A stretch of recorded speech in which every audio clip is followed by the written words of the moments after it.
Golden State Media Concepts bring you Book Review Podcast, a haven for bookworms of all ages and the widest genres, from mystery to memoirs, romance to comedy, fantasy to sci-fi. If you love to read, this is a podcast for you. It's the Golden State Media Concepts Book Review Podcast.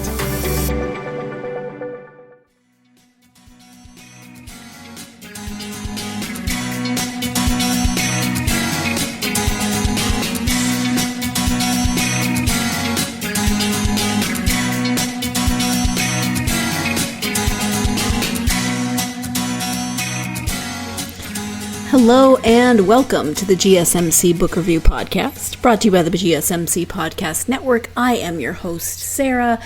I hope you're having a good week so far. I hope you had a good weekend. Somebody asked me how the weekend was yesterday, and I had to think about it. I couldn't remember what the weekend was, and that was deliberate.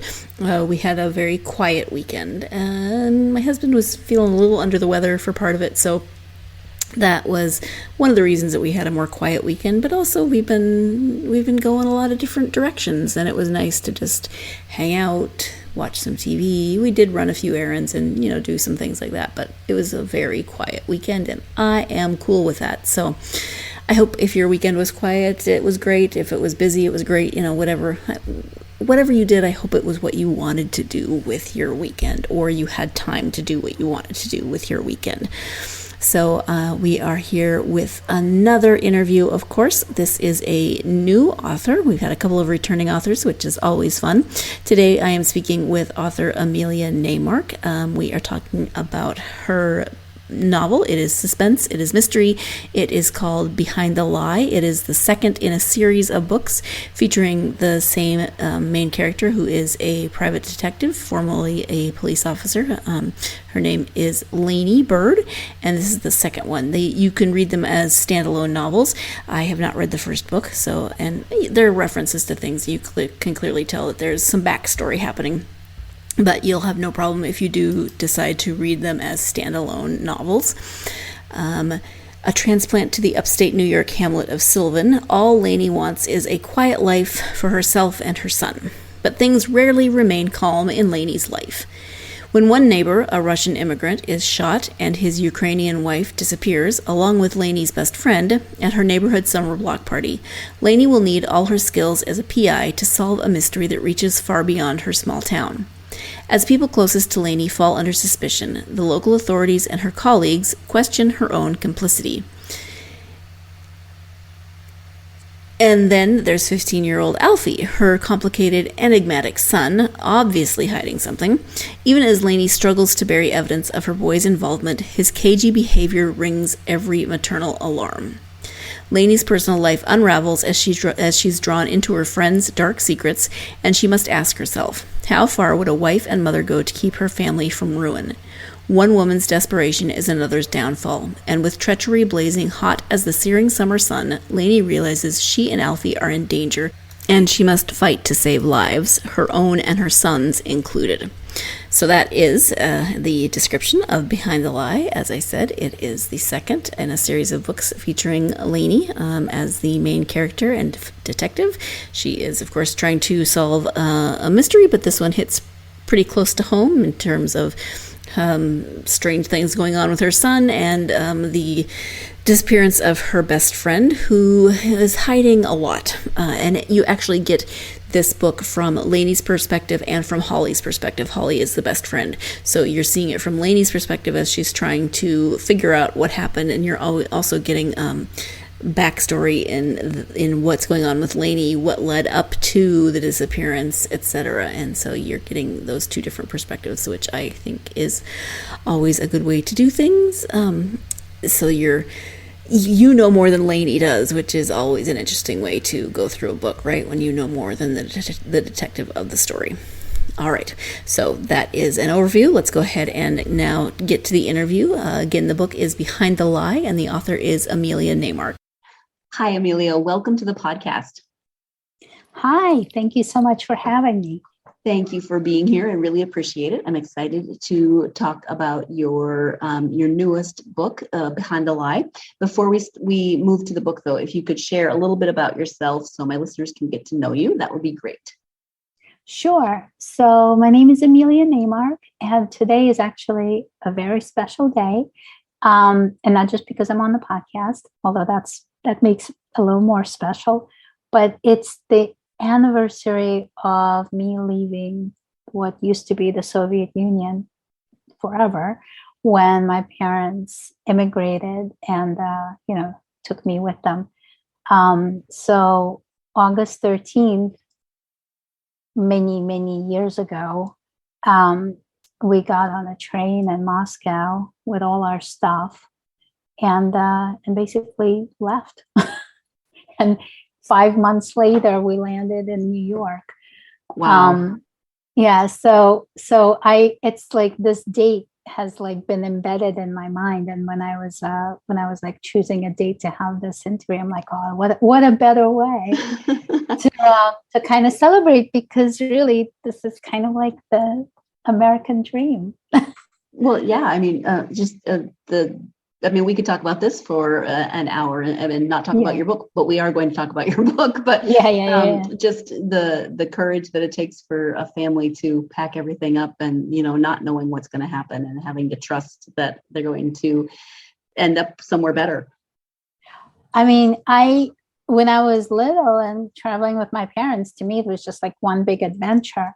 Sure. And the older I got, the more I began to appreciate what kind of courage they had to go through. I mean, how many years ago now? Like 9 years ago, I moved from Long Island to upstate New York. And that was, that took like a year, to process and pack up and unpack and organize everybody's, new doctors. I mean, it was just like so much to do.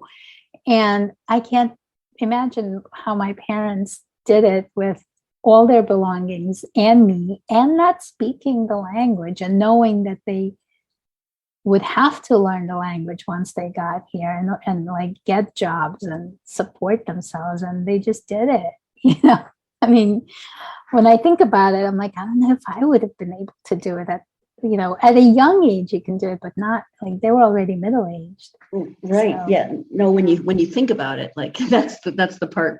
If it's something that you just pack up and do, maybe that's one thing, but when you actually take the time to think about it, I'm not sure any of us would be that brave. Yeah. So, you were fairly young then when this happened, I would assume? Yeah, I was a child. I'm not going to say how old. and I'm not going to say how many years ago this was, but it was still the Soviet Union. Yeah. All right. Yeah, actually, that is mentioned in your author's biography on the book, and I was intrigued by that. So I'm honored that you chose the anniversary to come on the podcast. Thank you.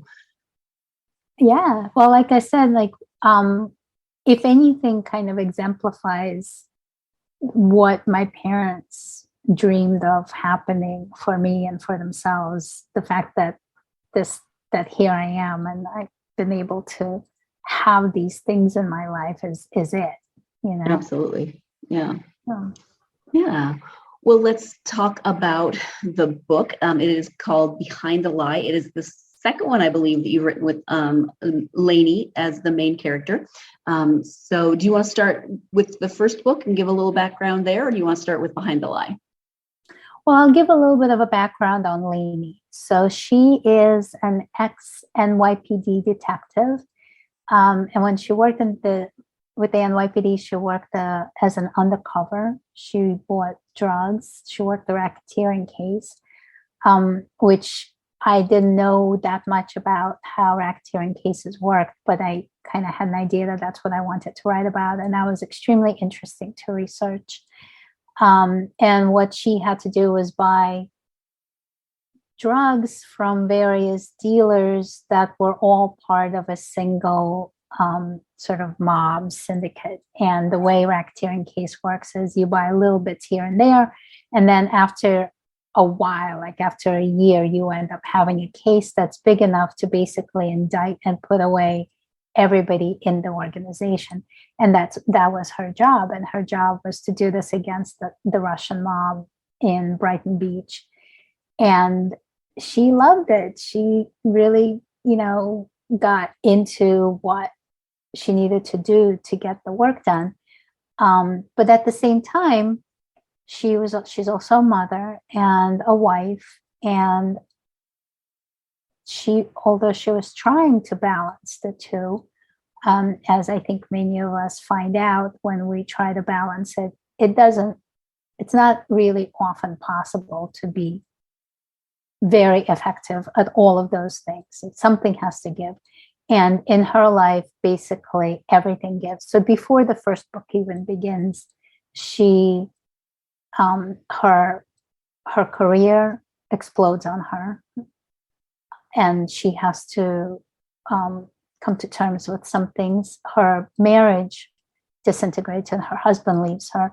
And all of a sudden there she is with this 10-year-old boy who actually needs a lot of attention and a lot of care.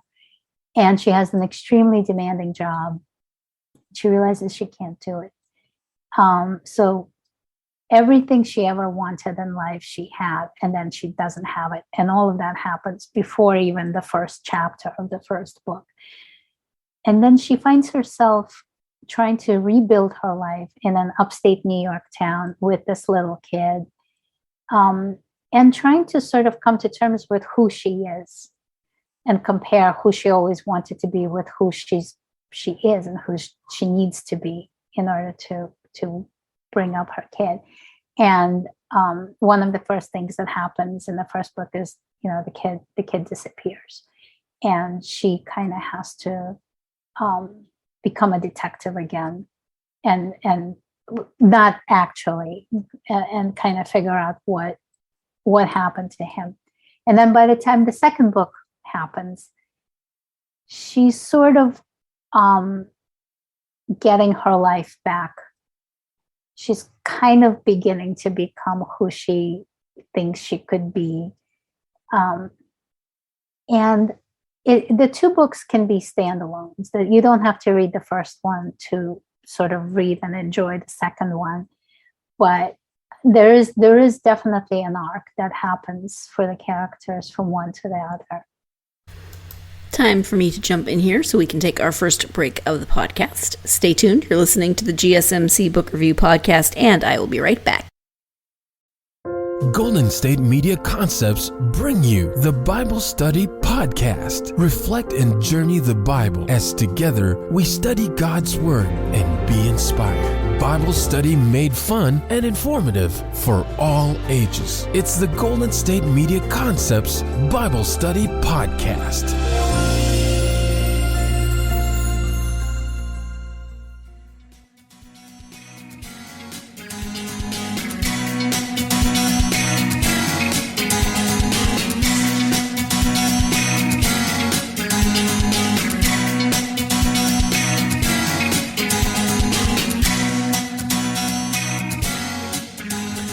Welcome back to the GSMC Book Review Podcast. As a quick reminder or recap, before the break, Emilya was talking about not only this book, but the first book that features Lainey, and she was talking at one point about being able to read them as standalones, which I mentioned at the beginning of this episode as well. So that ties into the comment that I am about to make in response to what Emilya was just saying.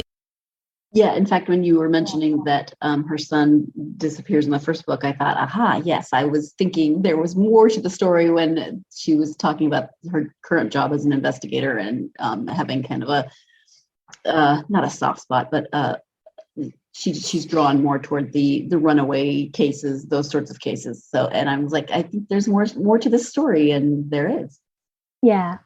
So exactly. She comes to her job. So by the second book, she was working as a private investigator for a farm near where she lives, which is actually an extremely common trajectory in real life for police officers who leave the job. A lot of them, pretty much, if they want to work, they go again, they go into, the private investigation route. And that's what she ends up doing. And her, specialty, if you want to call it that, is runaways and missing people. And that's because she's the only woman in the agency. Although she's not the only parent, but she's a mother. And in a way that gives her that tiny bit of extra insight into the mindset of both children and parents and their interactions. And although on the surface, the second book is, it is a thriller and a police procedural, and there's a crime. There's several crimes that happen in it. The thing that I am most drawn to is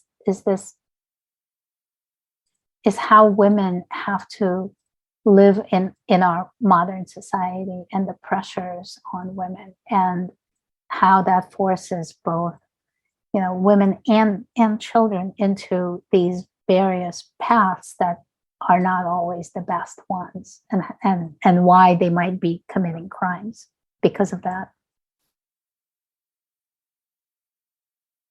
You really see that the roles that women often find themselves in, and you see that in both Lainey and Holly, and we get the points of view from both characters. So Holly is Lainey's neighbor and really good friend, and she's got her own issues. I don't want to give too much away, of course, but can you talk about deciding to write the book from both points of view, and also what about each character you think will resonate with readers? Sure. So when I decide to write from several points of view, primarily it's because I think that's the best way to tell a story. Because Lainey is the detective. She's the one who has to figure out where a missing person went, or why, or any of that.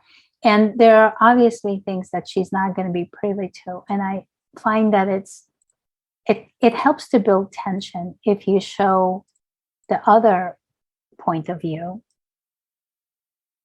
But then, Lainey doesn't have that information, but the reader does. And so you begin to have a tension building where you're giving the reader information that the reader will have, that each of the point of view characters will not have. And so that begins to kind of build to a fuller picture. And I find that a very interesting way to tell a story. So that's why the two POVs came up. And then in terms of who they are and them as characters, whereas Lainey is this very sort of down to earth, what she thinks of herself as a very realistic person, she also has these pressures on her. She has the pressure to provide for herself and her son. She has the pressures to be good at it. She can't just, make sure that he's fed. And she's finding that she's even failing at that. Like, she can't seem to have enough food in the house at any given moment. And she can't understand why. Like, how much does her kid eat?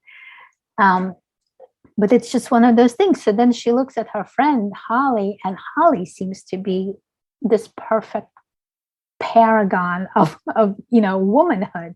She's the perfect wife. She's the perfect mother. Her kids are always well taken care of. Everybody always gets to soccer practice on time. The meals that she cooks are amazing. She's always well put together. She's always got makeup on. I mean, it just goes on and on and on. But so from the outside, you think, this is amazing, and this person does it, and they seem to do it effortlessly. And why can't I do it like that? I must be, failing. So then you go into Holly's point of view, and you really get a sense of the pressures that are squeezing this person to be that. And then you begin to find out that she's basically sacrificing the most important things in order to keep this sort of life that she believes is the perfect life going. And again, that was a very interesting thing for me to explore. And I hope that will resonate with readers, because, who hasn't felt that? Mm-hmm. Yeah, Holly's definitely that mom that you see on social media who always has, she like you said, she's always well put together. She looks great. Her kids look great. They're always doing these amazing things. But, social media is only part of the picture. You don't see everything that goes on behind the scenes. Right. Exactly. Yeah. In terms of this particular story, did you have a particular inspiration or jumping off point for this book? I had like two moments. So one, I just had this image of a wife who has to betray her husband in order to save her family. And I thought, that is like, how does that work? And I just wanted to keep thinking about it. And I kept thinking about it and thinking about it. And then this is kind of what started rising out of, the depths. And the other image actually came from a little writing exercise where I went on a little trip with my writing group. And we went to this place called Lyndhurst Castle in Westchester, where you can take these historical tours. And something about that place again began to kind of resonate with me, and I came up with this image of a girl almost drowning in a lake, and then what happens. And so the two started coming together, and then this story kind of came up between the two. Yeah, thank you. How about research? Were there any particular types of research that you needed to do for this book? So I definitely do a lot of research, because I have to be able to visualize things very well. So I have a friend who's a psychiatrist, and she has done work with group homes and children. And so I asked her a lot of questions. And she gave me a lot of very good answers, a lot of very good ideas, and, an understanding of how group homes work. But I also did a lot of research. I read a lot about them. I read a lot of news stories. Of course, my husband is a big source because he was a cop with the NYPD. So anything to do with the NYPD or being a detective or being a cop, he was my first and last, resource. And then again, the internet, wherever I needed to fill in the gaps. And then, I have some biomedical stuff in there. I'm very lucky. One of my cousins is a biomedical scientist. So I got to ask him a lot of questions about sort of the life cycle of a pharmaceutical. And yet, I mean, as long as I understand what happens well enough to be able to write it. I don't write everything that I've found out, but I just need to understand it well enough to be confident when I write it. And the research is great. I love doing the research. Mm-hmm. Yeah, you don't want to put too many facts in and just have people falling asleep while they're reading this endless list of research. But you also want to make sure that somebody who's familiar with the topic that you're writing about isn't yelling at the book because you've gotten something so very wrong. I know. And I've been afraid. that somebody would tell me I got something wrong. But so far nobody said anything. They seem to be just going with it, Time for our second break of the podcast. Stay tuned. You're listening to the GSMC Book Review Podcast, and I will be right back. Tired of searching the vast jungle of podcasts? Now listen close and hear this out. There's a podcast network that covers just about everything that you've been searching. Hey! The Golden State Media Concepts Podcast Network is here. Nothing less than a podcast bliss with endless hours of podcast coverage. From news, sports, music, fashion, cooking, entertainment, fantasy, football, and so much more. So stop lurking around and go straight out to the Golden State Media Concepts Podcast Network. Guaranteed to fill that podcast itch. Whatever it may be. Visit us at www.gsmcpodcast.com. Follow us on Facebook and Twitter, and download us on iTunes, SoundCloud, and Google Play.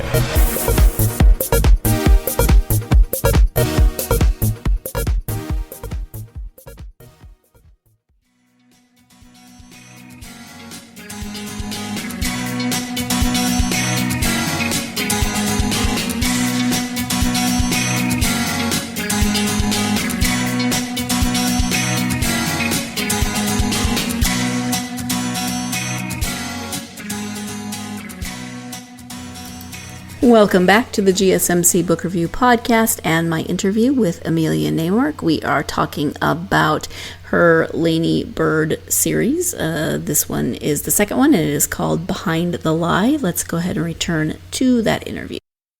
I was smiling when you mentioned your husband. I always imagine that it must be interesting living with an author, and we were talking about earlier about one of your initial inspirations and, why does a wife betray her husband? And I'm thinking, yes, did your husband have any questioning looks when you were telling him about this? Well, I mean, to be honest, my husband doesn't read my books, but he will listen to them on audio after that it's all done. And so when we were listening to it, we were listening to it together in the car, and I kept looking at him thinking, is he gonna be like, what's his reaction gonna be? But he like went along with it. He was like, oh, he's like, I really understand it. Of course I understand it. I'm like, oh, phew. That's a relief. I love that you listen to the audiobooks together. That's really fun. Yeah, it is. It actually is really fun. And I get like weirdly emotional when I listen to the audiobooks of my books. Mm-hmm. Like when we were listening, I just started getting really emotional, like teary-eyed, and I don't even know where it comes from. Well, you put a lot of yourself into a book, so I can imagine that it would be an emotional experience. Yeah. So this is this Laney is a recurring character. You've encountered her before if you've read the first book, but in terms of character development, you probably have a pretty good handle on Laney. How about other characters? Do you have a really good idea of characters, maybe such as Holly, before you start writing a book, or does that evolve as the book evolves? I feel like I really understood Holly because she was actually in the first book as well. Except in the first book, she was much more of a sidekick. And I enjoyed writing her so much. And so many of my readers just said, I love Holly. I love Holly. I want to see more of Holly. And in the first book, you basically just see the outer shell. You just see the perfection. And she was just this perfect sidekick, this perfect foil for Laney, who is just a mess. And I thought, nobody can be that perfect. What's going on under that pink exterior? And I started, looking into her, and she just kind of was there. I could hear her. I knew what she wanted because I don't know. I guess I just kind of, I don't know how to describe it really. Because I think if I had to develop a character, it wouldn't be organic. The character is already there. I just have to look deep enough in a way. Mm-hmm. Okay. Do you include any particular autobiographical elements in your writing, or do you try to avoid that? How does that work for you? Well, I think it's impossible to write a book and not put autobiographical elements in it, because even if I'm writing something that has never happened to me, I still have to put myself into that situation in my mind and think, and how would I react to that? And it's I've heard writing described often as method acting, and I think that's kind of what it is. For me, for sure, I definitely have to get myself in character, and all of it is, all of it grows out of me. I can't ever have any of my characters act in a way that is so completely alien to me that I could not imagine it. Like anything they do has to be something I can imagine at some point under some circumstances. So that's one way to answer that. Another way is, I set both books basically outside my own window. Everything that goes on, all the environment, all the towns, all the roads, all the houses, it's all the stuff that is where I live. And that is actually, that was the easy part. So that's, some of it is, that's where a lot of it comes from. Okay. Well, that makes sense. Right. What you know and what you see around you makes sense to me. How about Lainey? Do you have an overall arc for her character? Are you going to keep writing books with her as long as they're coming to you, or do you have an endpoint in mind for her character? I definitely think that she has more to do. Like there's still more for her in her life, and I have an idea for sure. I'm not sure if there's going to be another Lainey book soon, but there might be at some point. And I absolutely have an arc for her. She has still not reached her full sense of self or potential. She's still working things out. And I would like for her to get to a point where she works it out and is happy. Yeah. So what are you working on currently, if I may ask? Yeah, so I have a project that I'm incredibly excited about that I'm working on, and it's a standalone. And I just can't even tell you how excited I am to be working on it. And it's got, of course, it's set in New York City, because write what you know. It's got cops in it. It's got punks and squatters, and it's just got all the stuff that I sort of grew up around back in the late 80s. And I just thought that New York City was just in such an interesting transitional spot at that time. And this book is just coming. Who knows if it will go anywhere, but it's a lot of fun to write. Well, that's part of it, right? I mean, hopefully it will go somewhere, but the fact that you're having fun and that you are so excited about it is wonderful. Yeah. In terms of writing, then, when did you start writing? Did you always want to write for publication, or did you come to that decision? I mean, how did that work in your life? So I did not always think that I would be a writer. I always kind of like dabbled, but I went to school to be an artist, and then I became an illustrator and a graphic artist, and then media, and now I do web work. So it's always been visual art for me. But maybe about 12 years ago, for some reason, I just decided that the visual art aspect was no longer satisfying enough, and writing was what I needed to do in order to get that sort of creative high. And I realized that I didn't really know how to write at all, so I had to start taking classes, and I took the Gotham writing classes. And if your listeners are listening, I highly recommend them as a starting point for anybody who wants to start writing. And I've made friends from those classes who are still like very good friends now. And it was just like an excellent, beginning. One of my first short stories that I got published actually started as a homework assignment in one of those classes.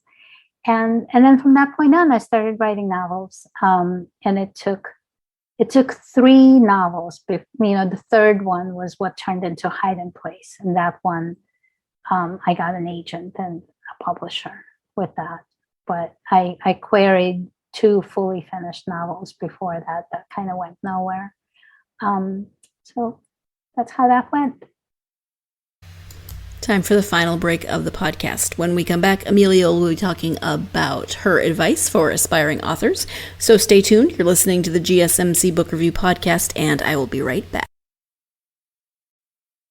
Golden State Media Concepts Sci-Fi Podcast. Together we dive into the world of sci-fi and science fiction. From episodes of Star Trek, Star Wars, to The Walking Dead, Resident Evil, all the hot new science fiction movies from the backdoors of Marvel or DC. The Golden State Media Concepts Sci-Fi Podcast. You'll never look at science fiction the same way again.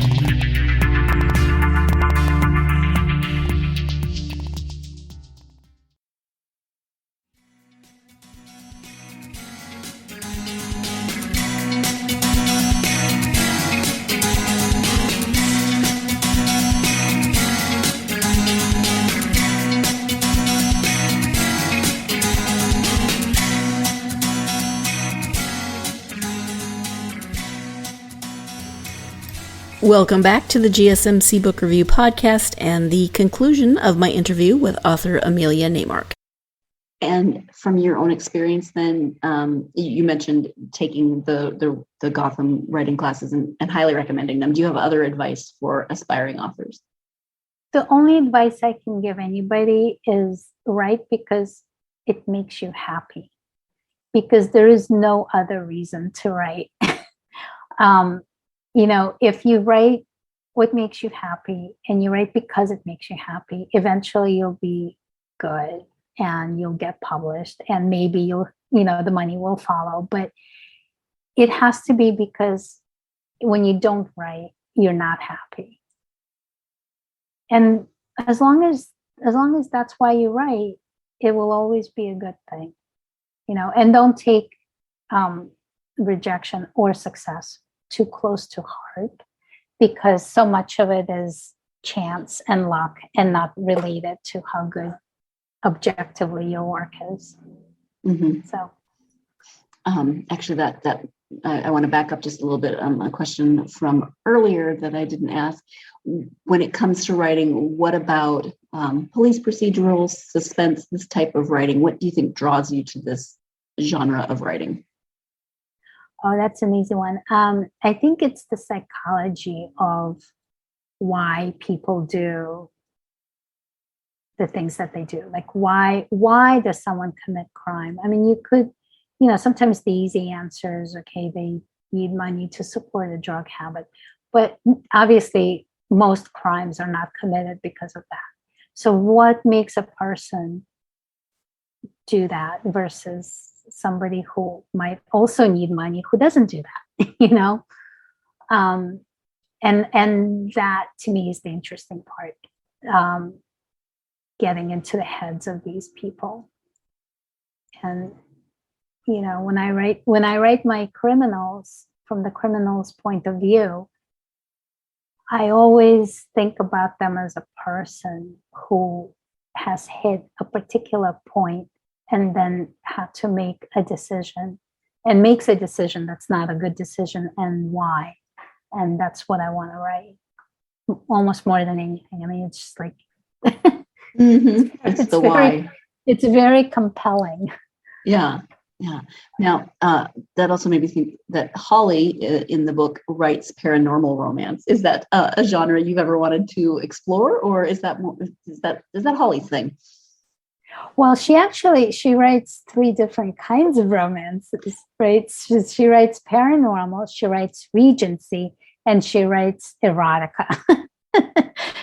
And my very first novel that I queried was a paranormal romance. And I think it was pretty good, but I also know it was a completely hot mess structurally. it had its moments, but it was not in any way ready to be published. But it was a lot of fun to write. Well, I'm not going to say it was a lot of fun to write, but it was a learning experience. In writing it, I learned that, like, how to structure a book, how to, what outlining meant. Like, I didn't know any of this stuff. So, so that was my paranormal romance experiment. Well, as long as you learn something from it, that's the main point. Yeah. Everything you write, you learn from. Yeah. How about when you take time to read for yourself rather than reading for research or something? What do you like to read? What authors and genres do you like to read for personal? Yeah, so I'm actually a fairly eclectic reader. So I read, but I do read a lot of psychological suspense. But I also, I love almost anything. Obviously, I'll read a lot of literary novels, thrillers, of course. I'll read crime, horror. I'll read an occasional romance. You gotta have a little bit of that in the mix. It's just anything. Lately, I've discovered. Well, the last book I read that completely blew me away was a debut called Girl A, by Abigail Dean. Oh my God, that book is so good. It is just pitch perfect. My favorite authors, I love Tana French. I'll read anything she writes. I'll read anything Neil Gaiman writes. I'm very excited that, The Sandman is on Netflix. I'll be watching that. It's like whatever. If it's well written, I'll read it. Mm-hmm. Yeah, absolutely. Internet presence. Do you have a website? And also, what social media can people potentially interact with you on? I do have a website, and people can sign up for my newsletter, which is very infrequent. So I won't be bugging you with it. But if you want to hear about new stuff, and I also give things away. So you can sign up for a chance to win copies. It's emilyanaymark.com/author.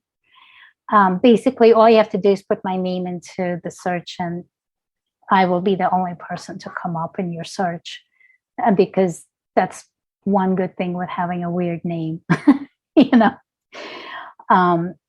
So you'll come across my website right away if you put in my name. And then I'm also on Facebook. I'm on Instagram. I am on Twitter, but I very, very rarely do Twitter, simply because it just never spoke to me the way it has to other people. So Facebook and Instagram. Okay. And again, just put in my name and you'll see me.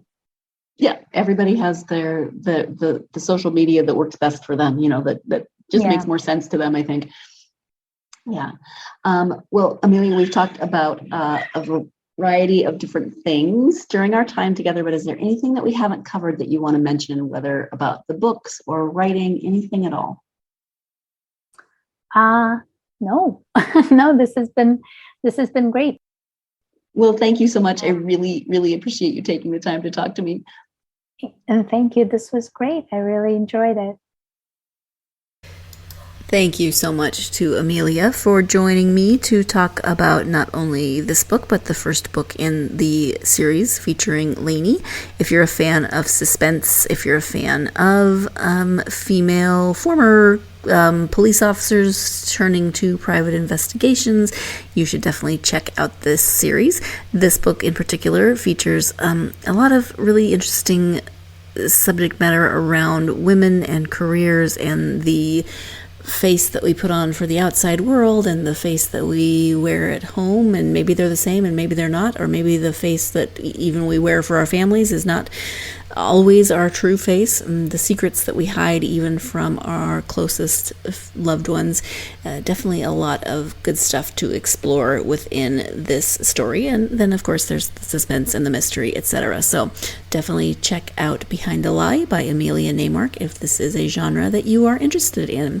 Thank you, as always, to you for listening and hanging out with me and an author for a little while during your day. I hope that your week is going well. I hope that you will join me for the next episode. I will have another returning author.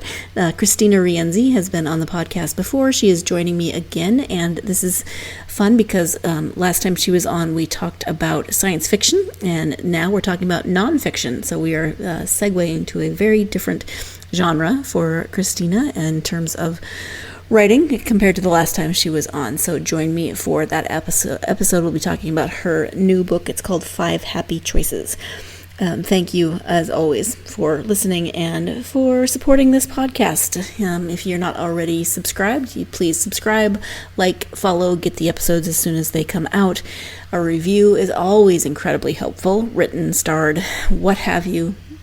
Very helpful, and I'm appreciative and grateful. And then also, if you're not already following on social media, Facebook, Twitter, Instagram, and TikTok, and I am working very hard on updating those more regularly. So come join me on social media and let me know what you're reading, what you want to read, what you're listening to on Audible, all those good questions that I am nosy and want to know the answers to. Hope you're having, again, a good day, a good week, what have you. And as always, I hope that your time involves lots of things that you like to do. And if that's reading, I really hope that your time involves plenty of time to get yourself lost in a very good book. Or 10. Thanks. You've been listening to the Golden State Media Concepts Book Review Podcast, part of the Golden State Media Concepts Podcast Network. You can find this show and others like it at www.gsmcpodcast.com. Download our podcast on iTunes, Stitcher, SoundCloud, and Google Play. Just type in GSMC to find all the shows from the Golden State Media Concepts Podcast Network, from movies to music, from sports to entertainment, and even weird news. You can also follow us on Twitter and on Facebook. Thank you, and we hope you have enjoyed today's program.